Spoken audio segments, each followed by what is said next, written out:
course, come off a great run at Milwaukee, too. So he's right up there on the front row. Lots of folks to watch, and of course the point battle. Sprague coming in here ahead of Biffle, Keller, and Keller's teammate Scott Riggs, all within about 140 points as we get set for the green flag and the first ever nighttime NASCAR Busch Series race at Daytona. 250 miles, green flag.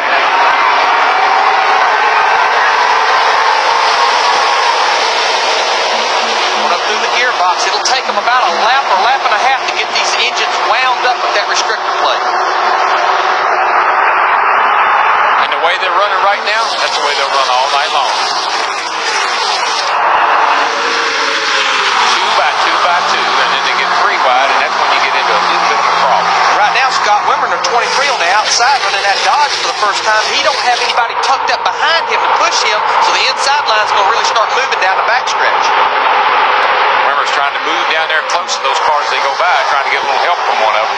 When he gets to the turn here, he might be able to pull down. Well, that's LaJoy in second and LePage, and then number 37 in third, all on the inside. And help is on the way for Scott Wimmer. You see Jay Sauter, the 21 car, he's pulled up with him and brought that whole outside line with him. Boy, they're already 3 wide through the trouble here. And that is just treacherous racing this early. And look who's right in the middle, Todd Bodine. Imagine that. Todd finds a place on the outside, opposite Hornaday, and Kerry Earnhardt. And right behind him, Kenny Wallace is the man in the middle. Shane Meal, his teammate, on the inside. Look at the run, Mike McLaughlin in the 18 car coming to the high side. Yeah, you got all those cars in front of you to draft off of.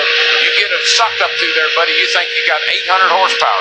Now what we'll see here, we'll see a lot of teams that normally run Chevrolet Monte Carlos actually come here with the Pontiac Grand Prix. The reason the rear of the spoiler in the center is down a little bit lower reduces that drag for these straightaways. Boy, don't you love the gleam of these cars under the lights? Oh, they look so nice right now. Well, tomorrow night, 400 miles of Winston Cup racing on Fox and the Pepsi 400. And what happens here is you get a run on a guy. You get to run it up. You see Mike McLaughlin jumping all over the place there, right behind Todd Bodine as they kind of work their way in and out of traffic here. Actually, not traffic. They're just working their way from one side to the other. And we'll see this all night long here, 3 wide. But you'll get a great run. The thing will just take off. You get a good draft, but all of a sudden there's a car there and you got to let off, and the guy behind you doesn't know it, and that's when we get in trouble. In every racetrack we go to, we talk about the low groove, the high groove, the middle groove being the quickest. It's wherever the line's moving. That's what grooves the best groove.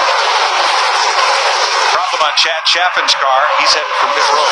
And these cars, they're capable of running 3 wide. The reason we talk about 3 wide being treacherous or 3 wide being so, like, we get excited about it, that's how wide this track is. It's about 3 cars wide. So there's no margin for error. There's no place for another car to go. So if something happens, you got problems. Nemechek the leader, LaJoy second, LePage third, and Riggs fourth. That's just the way they started out on the inside row, and that's the way they're running with Greg Biffle fifth and Scott Wimmer. And back here, anything can happen. Oh yeah, well, it's a seesaw.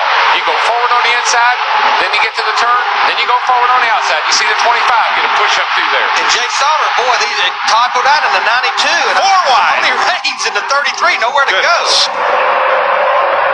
Well, that's a good example of somebody having to lift, and the other guy didn't, and he just shot right between them. And what almost happened there, Jay Sauter, number 21, almost pinched the 25 car off right there coming off turn 4. The racetrack is like a funnel right there. And this right here, that Mike McLaughlin's wife, and that's how everybody on pit road feels all night long. Katie. They're just holding their breath. I'd be worried too. Gosh.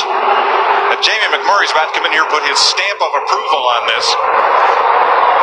Oh, that's close. And this is happening at about 185 miles an hour. Yeah, and of course those 2 cars got together.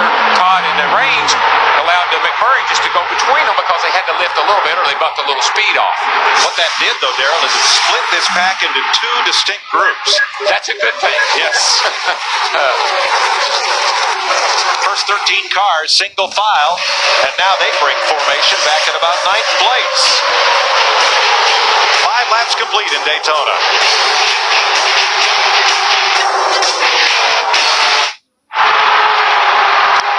It'll be 8 laps complete as they come to the line. Chad Chapin is back in the race, and Brad Teague has taken his car to the garage. Joe Nemechek has led all 8 laps. We've had a couple of hits and some near misses. saw a little smoke coming out of the 25 car. See if we can figure out what happened there. Oh. Jack Sprague. Arrow push, I guess. 8 wheels are better than 4. I don't know. That's not something you want to be doing here on about lap 6 or 7, being the points leader. No. Still there. Outside corner, still there, clear. Slide it in there, baby, come on. Little coaching for Kenny Wallace. LaJoy comes after his teammate for the lead. He's got the push on the outside. I believe he can make the pass. While these guys were running side by side, everybody that had fallen back from the lead pack, because now they're up there racing each other, if they'll get single file, they'll be able to catch this group, and all of a sudden, we'll go from a 12 or 14 car pack to about a 30 car pack.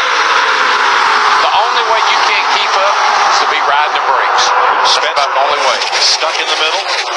Because the draft will just suck you right back into it. I mean, you can let off the gas in some situations, and the car will keep right on going. 3 lines. Hornaday and Spencer caught in the middle along with Kenny Wallace. Spencer in the middle. Imagine that. He don't have any help right there. You see, this is about the back of this pack, so he's going to have to get up behind Stacy Compton in the 59 or Jay Sauter down low in the 21. Spencer qualified 17th. They were fast in happy hour last night. Talked to Mark Reno. He said, we just can't figure out how come we can't get this car to run a fast qualifying trip. But you know, Stacy Compton going by there started in the back because of that shock problem. But you got to remember something. That kid could have won the Talladega race here a few weeks ago. That's right. So that car's fast enough to get up front and race them. LaJoy now drifting back on the outside. To ride with Stacy Compton, the Johnsonville cam, giving these pictures. And Spencer to the inside, just behind. I mean, that's the thing. If there's a place that qualifying is insignificant, when you're out there by yourself, it's about how slick your car is. But when you get in these big packs and the air is dirtied up, it's just who's got a good handling race car. And it's really knowing what to do to the car. I mean, the fenders, the front fenders are so critical. You can pull them out just a little bit and plant that nose, and you'll have a good driving car in traffic. Here comes LaJoy again on the outside with Kevin LePage in the 37. Todd Bodine has caught that lead group. He's right behind the 10 of Scott Briggs. I'll tell you one thing, he has put that baby in places I'd be afraid to go. He's had it up on the outside, rubbing on the wall, rubbing on everybody around him, but he seems to be coming forward. But he's definitely been one of the cars that has stayed in that outside line, and as you said, they're almost right against the wall through the corners. There you see him trying to move up right there. Now the outside line is backing up. Here's Michael Waltrip, the Aaron's Rents cam on the inside. Slow traffic, slow cruise. Yep, there's a lap car. It's going to stay way down and out of the way. Well, he's going to be in the way. He's going to cause a little bit of a bottleneck here. That's Chaffin. Slow cruise. And everybody will get by him without incident. Dick Berggren on our race leader, Joe Nemechek. Well, it's no surprise to see Joe Nemechek leading one of these Nascar Busch Series restrictor plate races because nobody tries harder than Joe Nemechek. Right around the Sears Point race, he and his team took 2 cars off to Talladega, and they ran, are you ready for this, 1,600 miles testing to prepare for this event. Nemechek has keyed the radio and told the team the car is good, real good. I guess he's led virtually this whole thing, Mike. And Dick, the unique thing about this race car, this is only its 2nd race, but it's its 3rd body. They unloaded it here in February. NASCAR did not like it. They had to load it back up and unload their backup car, and then wrecked again at Talladega a few months ago. Well, they came off turn 4 in the back of the pack, 4 wide with Kenny Wallace on the outside and Jimmy Spencer on the inside. And now they split to just 2 abreast. And why do fans like this kind of racing? Just when that pack of cars went by, we're way up here in the TV tower, and you can feel the vibration and the thunder from those cars as they went by. We hear a lot of chatter from the spotters. To me, once you put these cars out there and start racing, other than the driver, the spotter's probably the most important person on the race team.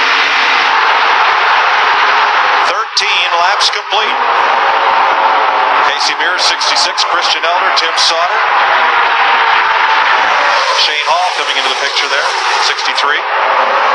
14 laps this time. Saw the 54 car. He got way up high off of turn 2 over there. Oh, yeah. Looks like he may have gotten into the back of the 21 and definitely got into the fence. Yeah, Jay Sauter in the 21 started. Looks like his back end was about to come around from him getting into the back of it. 4th of July weekend, the sparks will fly. 86 laps to go here in Daytona, and the Stacker 2 GNC Livewell 250.